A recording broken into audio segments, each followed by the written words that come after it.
My beautiful planet, shining with life. The home planet of humanity, according to what they teach in school. Nowadays, Ahoy there! Ahoy there!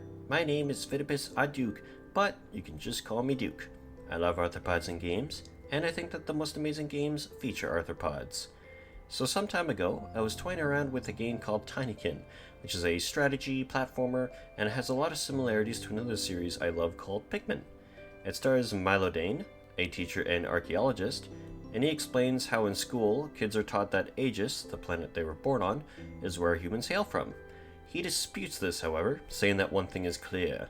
Humans originated from some other planet entirely, and it is his mission to discover which one it is. After spending ages looking at different signals sent through space, he finds one signal of human origin.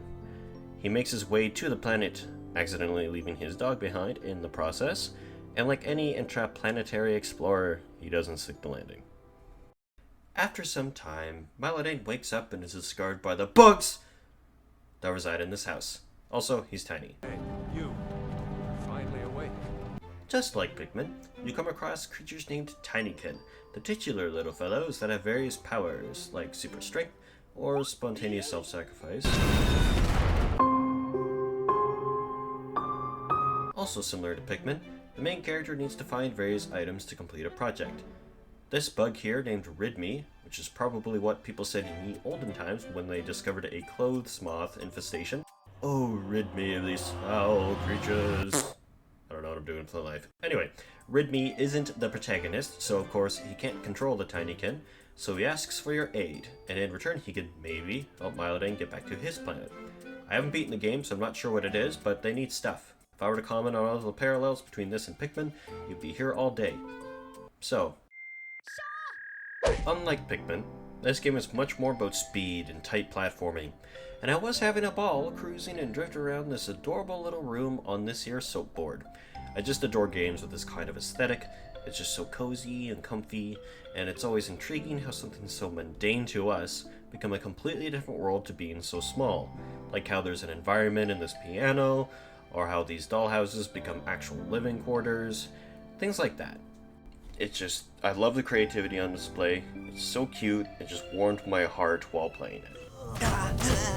Now, I was told by the shield bugs here that they have a church, this center building, and the Dragonflies were the ones hosting sermons. I walked on in and spoke to Bumblebore, absolutely fantastic name by the way, but something stuck out to me.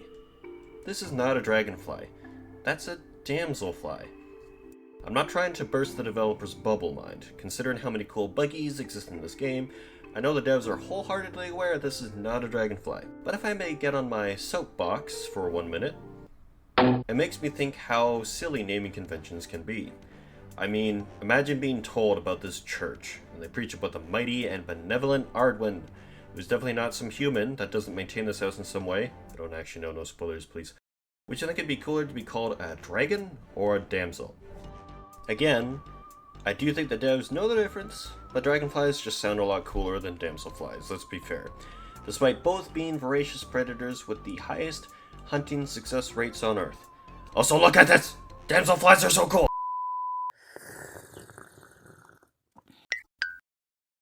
While we're on the topic though, dragonflies aren't even flies. Flies are part of an order named Diptera and have 2 wings, with mechanisms called halteres, which used to be wings. Dragonflies and damselflies, on the other hand, are part of the order Odonoata. Odonates have 4 wings, like most insects, but unlike most insects, all of their wings are individually attached to their thoracic flight muscles, allowing them to move them all in separate directions. This, therefore, gives them a lot of freedom of movement.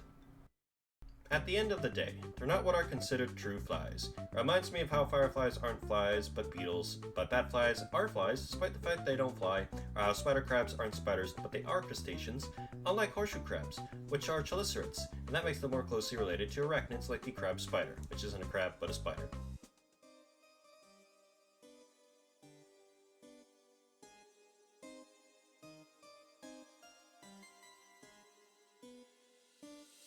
Speaking of spiders, there's the daddy longlegs, which are not to be confused with daddy longlegs, which are not to be confused with daddy longlegs, or how June bugs aren't bugs but beetles, but stink bugs are bugs, or how crayfish are crustaceans, not fish, and silverfish are not fish, they're zygotomids, unless it is actually a fish that is silver, or how what many people think is a bee is a wasp, though bees are a type of wasps, like how all hornets are wasps, including the ball-faced hornet, which isn't even a hornet, but a yellow jacket wasp, with the exception of hornet, who is not a wasp, but a spider.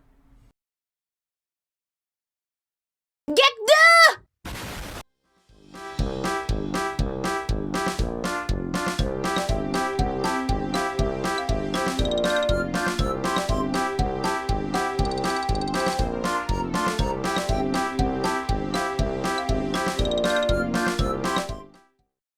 Wait, did I go through this whole video without even saying what a dragonfly is and what a damselfly is? I guess real quick, dragonflies have their eyes covering so much of their face it almost looks like they're touching, and they have their wings spread out when they're at rest, so they're all kind of like showing off there. And then damselflies have eyes that are spread further apart, almost looking like they're at the end of little stalks, and they also have their wings held closer to their body when they're at rest. They look a lot slenderer than dragonflies, which look much chonkier. Yeah. Also, I guess this is why they're called damselflies. Etymology is not to be confused with entomology. Alright, I'll stop. That's it. Alright, thanks so much. Have a good day. Bye.